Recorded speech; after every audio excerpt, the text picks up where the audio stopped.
وسهلا بيكم. لسه ما اشتركتش في قناة، اتمنى منك تشترك في القناة. هكلمك النهارده عن الكسل. الكسل مش هو يعني عدوك الخطير، لكن انا عايز اقوله لك ان الكسل ده عبارة عن شوية حاجات كده مع بعض. يعني شوية لخبطة في جسمك كده، شوية تعب، شوية ارهاق، شوية خوف بسيط.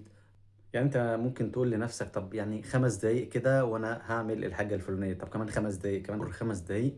فطبعا الوقت بيتسرق منك، ده يعتبر مش كسل. انت كده بتلخبط وقتك، في عدم انتظام، في عدم انضباط. يعني ممكن تكون جعان، ممكن تكون مرهق، ممكن تكون زهقان، ممكن تكون متضايق. يعني ممكن اقول لك ان السبب يكون جسدي او السبب نفسي. طيب الحل هنا يكون راحة لنفسك او فضفضة. ده يفرق معاك جدا. بتغلب على الكسل ازاي؟ اول حاجة ارمي الموبايل بعيد عنك. ده اول مشتت في حياتك، هو بيشتتك، الموبايل بيشتتك جدا. ولو عملت حاجة صح حاول تكافئ نفسك. فكر في نفسك بعد 5 أو 6 سنين، نفسك تبقى إيه أو نفسك تكون فين. نفسك بعد شهر إيه اللي حققته عشان تقدر تكافئ نفسك عليه.